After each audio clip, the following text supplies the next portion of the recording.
Good evening. Following the previous tutorial, we will do the same, extract turnover for each city. But this time by inserting a pivot table, which will be faster than laying down a calculation formula with the SOMME.SI.ENS function. To do this, we start by selecting our entire table with Ctrl+A. Then, from the Insert tab, in the Tables toolbox, click on the small arrow of the Pivot Table tool.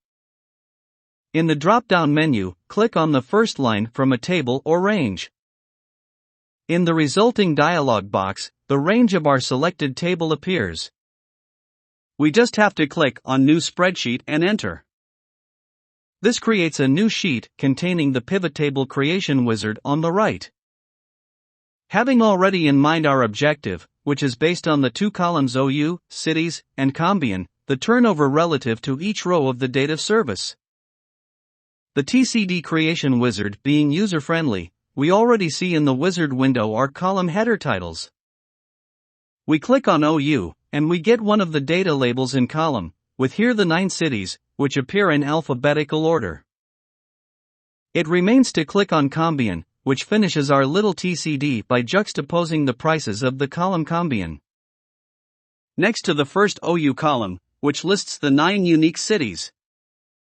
Our pivot table is over, it only took a few seconds.